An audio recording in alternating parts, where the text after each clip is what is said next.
Işığı da hazır tut. Şöyle kapatmayacağız şimdi. Duman bu şekilde içeri kaçıyor. Zaten şuradan fenerden bayağı içeri kaçtı hem de. Şimdi şömine kapağı hesabı yapıyoruz. Kapat enişte biraz. Heh. Şimdi baca iyice çekiş sağlıyor. Yani herhangi bir duman çıkmıyor. Açtığımız zaman duman, hatta kül bile içeri atıyor ama kapattığımız zaman, yani rüzgarın alacağı kadar açtığımız zaman, çünkü aldığı rüzgar kadar yaktığı için ve buralardan boşta beslenmediği için çekişimiz sağlam oluyor. Buna kapak yapılacak.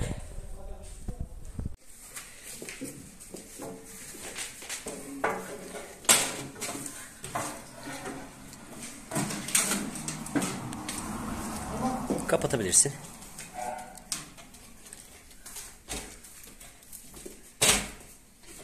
Güzel oldu lazım. Evet. Enişte videoyu aldım. Açsana bir kapakları.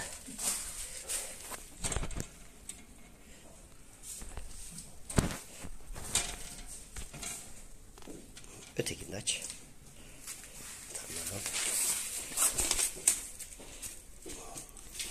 Tamam, kapatalım.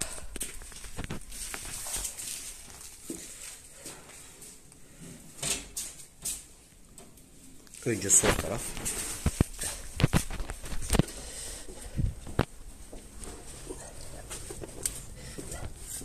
Hava gözeneklerimiz ateşi içeri alıyor. Buradan kapatıyoruz.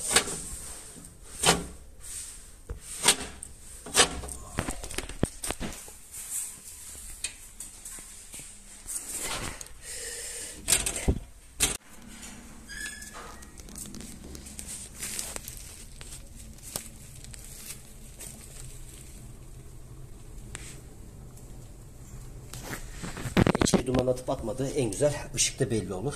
Yani flaşla yaktığım halde.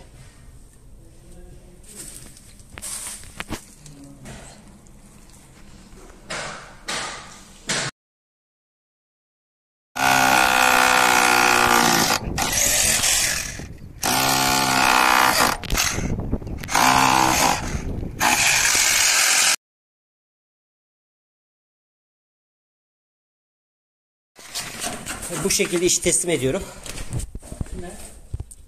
İsmail Bey'e video atıyorum da onu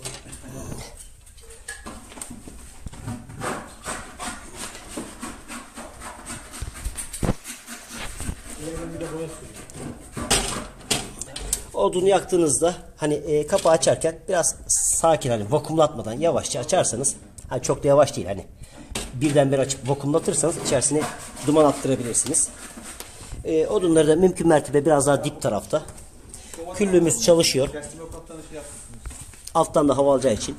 Ya buradan da ateşi kısabilirsiniz. Hani ne kadar yansın, az yansın, yavaş yansın, hızlı yansın. Hayırlı uğurlu olsun. İyi günlerde kullanın. Yeşilköy, Fidan Sokak.